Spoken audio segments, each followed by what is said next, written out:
People Science Director for the People Experience Hub.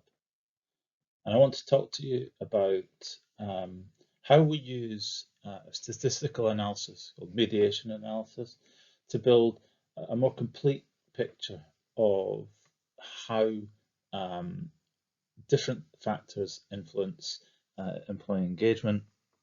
And what I'll hopefully also show you is how you can use this to make a more compelling story or case for change in your organization.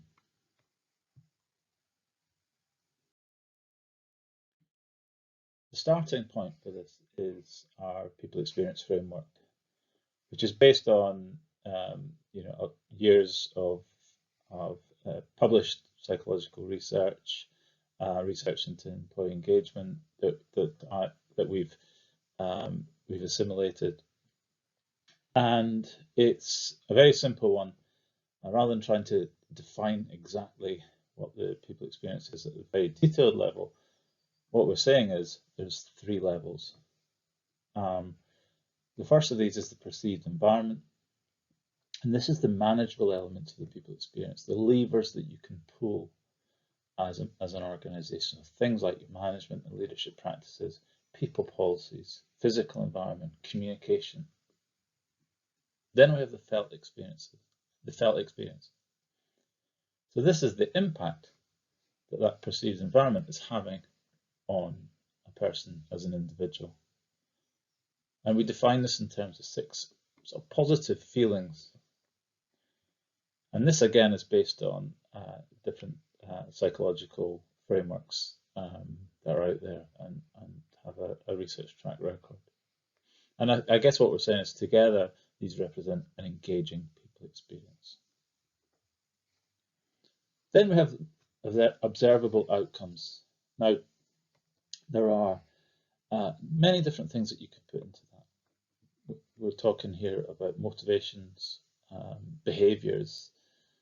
You could put performance indicators, well-being indicators in here.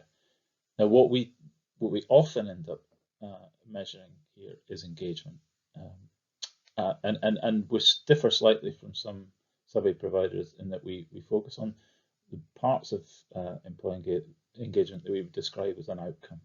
So that is the motivational part, the commitment, intentions, for example, intention to stay. Just focusing in for a moment on this felt experience I mentioned before. This is really what we think is important. It's about helping organizations think beyond kind of a narrow idea of employee engagement and consider whether you're actually providing an engaging experience for your people.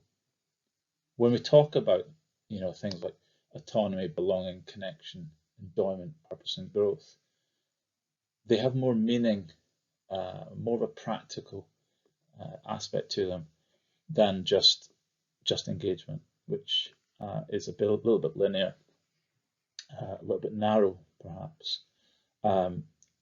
When we start to look at these, you can start to see that, in different situations, some of these feelings may be more important than others. So, for example, if you're promoting innovation and agility, then autonomy might be important. Not that the others aren't, but that's something that might come to the fore. If you're going through a very difficult period, belonging might be particularly important. How do you keep people together? How do you keep people on side and on board? So just to give you a bit of an idea that that these are all different components of a people experience that we think are positive, but at the same time, you have to think about your own context as a business, and this helps to do that.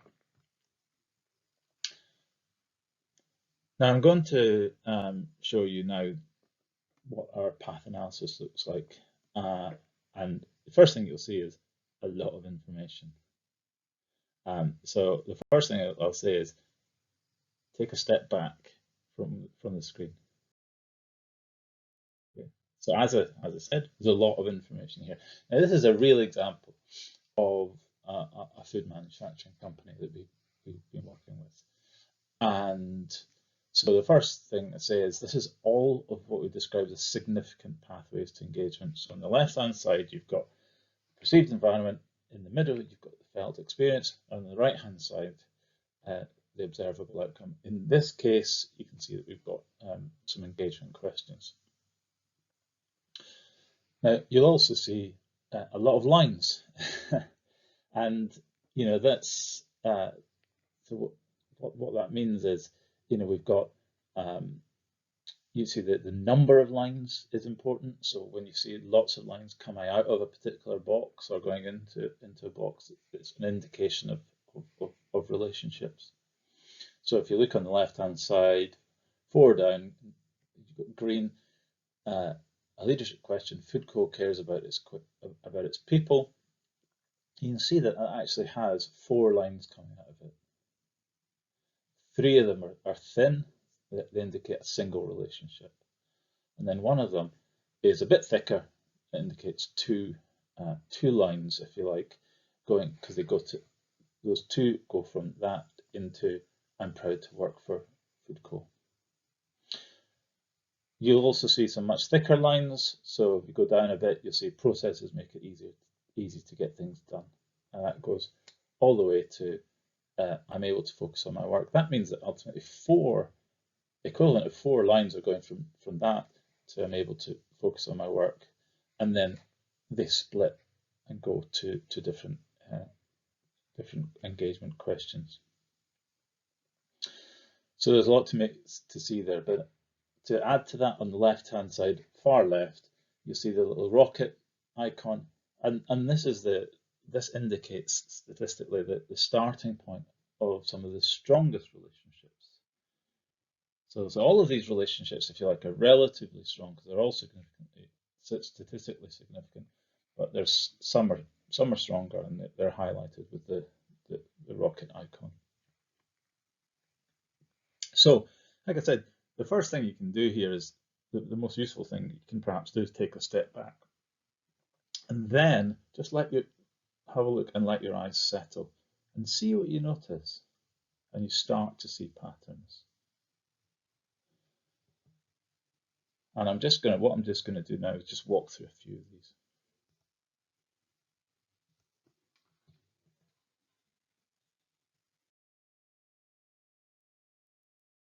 Okay. So one of the first things that I where my eyes settled was on this blue area in the middle. Now that's under the dimension of purpose. And 2 questions: I'm proud to work for Foodco, and I understand how my job contributes. And you can see that from there, it hits engagement, all aspects of engagement, but 3 through very thick lines indicating a number of relationships that are coming into those boxes and out. So there's a lot going on there. And then on the left-hand side, going into those purpose questions, we've got a lot going on in the leadership area, in that green. There's a very strong relationship. There are, a triple relationship, if you like, between recognition and reward into I'm proud to work for Foodco. And there's also something going on there with safety.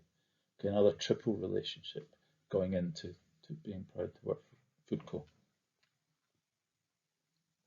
So if we come back,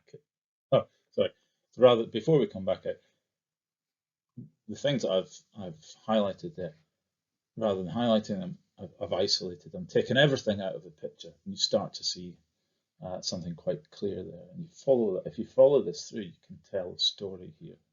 If people have the support they need from their management, if they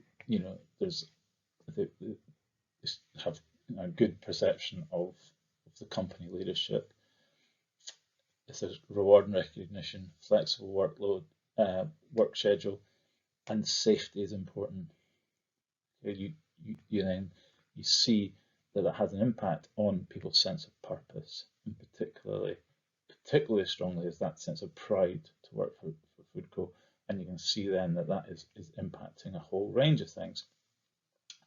I mentioned engagement before, but also just to show you something else, I've brought in another outcome question, which is a well-being question. I'm generally able to cope with the pressures or stresses of work. So let's go back to the full picture again and focus in on something else. So another area that my eyes went to was this growth, the pink here. Particularly, look at that. I can develop further while here. 6, there's a lot going into it, but then 6 come out right straight into I intend to be here in 12 months. So that relationship between belief that you can develop and intention to stay has a clear implication for retention. Now, there's quite a few things that influence those perceptions of growth, but there's quite a lot coming from the people arena. Unsurprisingly, things like access to training, people being fairly treated, being recognized are important. But they're not the only things going on. So again, isolate those relationships. Again, you can start to see quite a picture building. Okay. We'll go back out again. And because I went to that area of growth in the middle, the next thing that immediately I'm drawn to is this whole piece around intention to stay in the next 12 months, which is obviously a strong indicator of retention. So if you look at that here, and just about everything in the middle there touches the intention to stay. Out of those, there's 6 questions in the people experience. There's a lot of questions in the people experience, in the felt experience, that are not mentioned at all. That just means that they are not the strongest indicators of engagement. So lots going on there, and there's so many things on the left-hand side that come into these boxes that it's difficult to kind of put blue around that. So we'll go straight to the slide where we isolate those relationships, and then you start again see there's something really strong here going on. If you want to build a plan for retention in this company, and obviously these are the results that are specific to this company, then you can see the sorts of things that you might really want to work on. And when you start to look at that in the context of action planning, to be able to tell that story and actually compel people to do things differently is really important.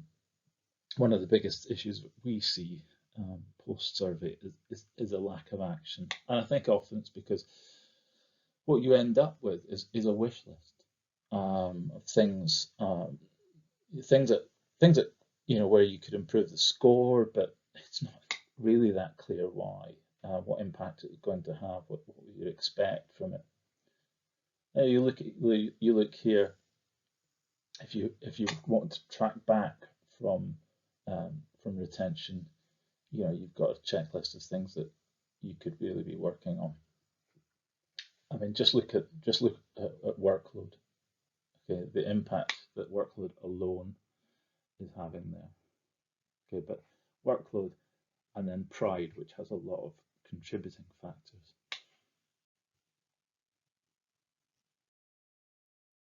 So again, coming out into the big picture, and I've highlighted workload there because I was talking about it there, and you see that has this really strong relationship with being able to focus on work. And so too do processes making it easier to get things done. But when we talk about engagement, who talks about workload and processes? We spend an awful lot of time talking about other things, but look at the impact of those 2 questions on the ability to focus, which we consider to be an element of enjoyment, and that in turn touches all aspects of engagement. So there's a really powerful story to tell there. And just to add to that, again, I've brought in the well-being question. So both there's a strong relationship there as well. Yeah.